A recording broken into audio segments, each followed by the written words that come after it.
Bonjour et bienvenue sur Coder dans la vraie vie. Aujourd'hui, nous allons parler des interfaces fonctionnelles, cette nouvelle fonctionnalité de Java 8. Bon, sans plus tarder, voyons déjà c'est quoi une interface fonctionnelle. Alors, une interface fonctionnelle, en fait, bon, à la base, c'est une interface qui ne contient qu'une seule méthode abstraite, en fait. En gros, une interface avec une seule méthode, et cette méthode est abstraite. Et il faut savoir que la méthode abstraite en question ne doit pas, en fait, ne doit pas, ne doit pas avoir la même signature que les méthodes de la classe object de Java. En gros, la méthode equals, la méthode clone. Bon, tu peux pas en fait mettre une méthode abstraite de ce type dans une interface. Parce que de toutes les façons, toutes les implémentations de l'interface ont déjà une implémentation de ces méthodes-là. En gros, quand tu as une classe, tu crées une classe, tu as par défaut la méthode equals, tu as par défaut la méthode clone. Du coup, bon, l'interface fonctionnelle, ça contient qu'une seule méthode abstraite qui va pas respecter la même signature que les méthodes de la classe object de Java. Le deuxième élément par rapport aux interfaces fonctionnelles, c'est surtout que ça peut avoir plusieurs méthodes par défaut. C'est comme une seule méthode abstraite, mais tu peux avoir des méthodes par défaut. Bon, par rapport aux méthodes par défaut, c'est aussi une nouvelle fonctionnalité de Java 8. Si vous voulez, bon, au cas où vous ne le connaissez pas, il y a une vidéo juste avant celle-ci qui parle des méthodes par défaut. Bon, je vous invite vite à le voir au cas où vous ne le connaissez pas. Et le troisième élément par rapport aux interfaces fonctionnelles, c'est qu'il y a une nouvelle annotation qui a été ajoutée par Java, qui est par Oracle, bon, on va dire. Et cette nouvelle annotation, c'est Functional Interface. En gros, pour indiquer au compilateur que ton interface, c'est une interface fonctionnelle. En gros, tu peux ajouter cette annotation, mais c'est optionnel. Ça ne fait qu'aider le compilateur à vérifier en fait que ton interface respecte bien les règles que je viens de citer. Donc c'est optionnel, mais c'est juste un aide pour le compilateur en fait. Maintenant, vous posez la question pourquoi cette fonctionnalité. Bon, basiquement, il y en a deux. Il y a la simplification du code déjà. Bon, nous verrons dans les slides qui va suivre comment est-ce que ça simplifie le code et le support du style de programmation fonctionnelle en Java. Pour ces points, nous le verrons en détail lorsque nous allons attaquer la nouvelle API des streams. Bon, c'est une nouvelle, bon, aussi, c'est une nouvelle fonctionnalité de Java 8 qui nous facilite bien les traitements, plusieurs traitements sur la collection en fait. Bon, c'est là où nous pourrons vraiment voir en quoi est-ce que cette nouvelle fonctionnalité cette nouvelle fonctionnalité aide euh, à supporter le style de programmation fonctionnelle dans Java.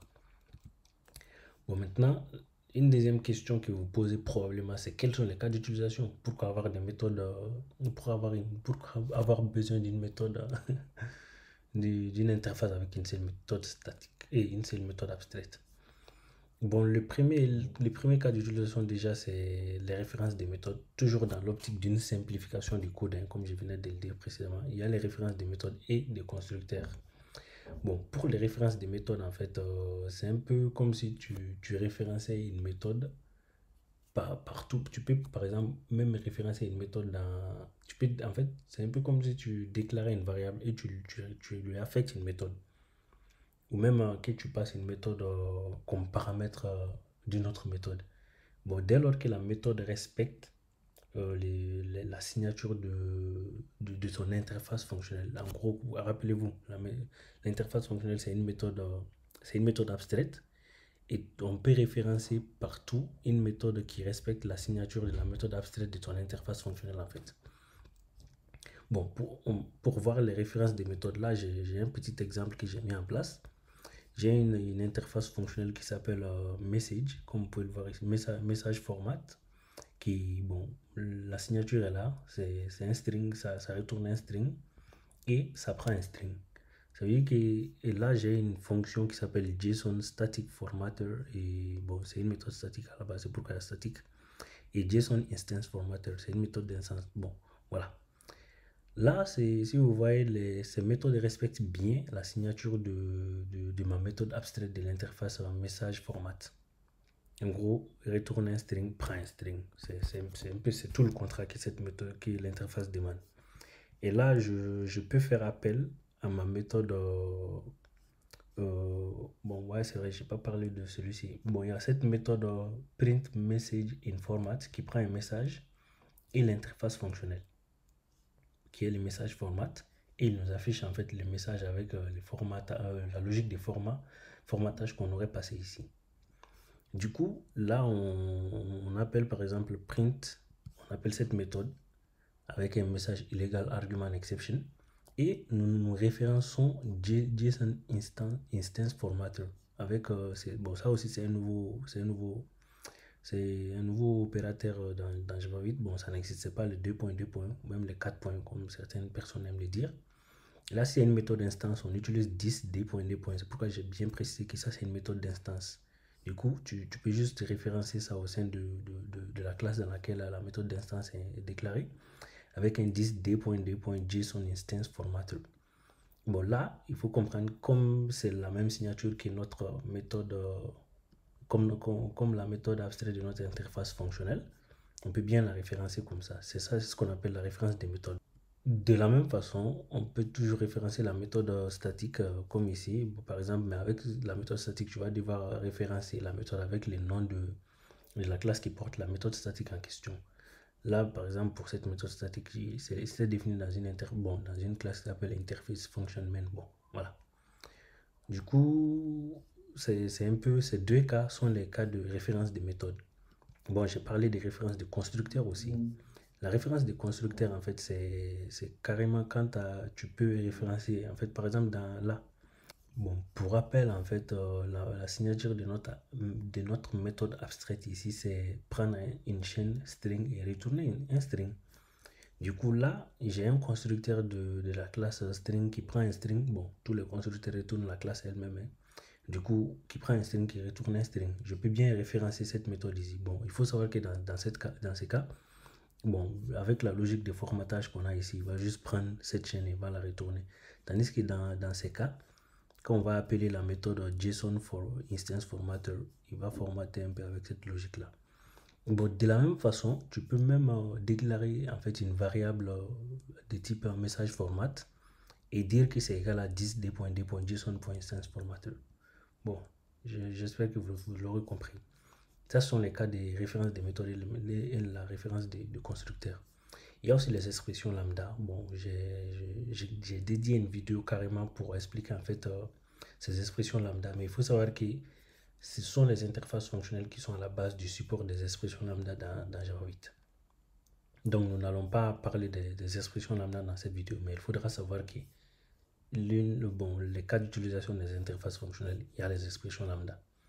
Bon, pour ajouter plus d'éléments, en fait, nous allons voir, en fait, il y a des interfaces fonctionnelles prédéfinies dans Java, telles que Consumer. Consumer, c'est un peu comme une interface, c'est un peu comme en fait, toute logique qui prend quelque chose et qui ne retourne rien, comme le nom le dit, quoi, Consumer, il consomme. Et be consumer, bon, en général, quand tu as une interface fonctionnelle, pour indiquer que cette interface fonctionnelle peut prendre en entrée deux paramètres, on ajoute les mots-clés be.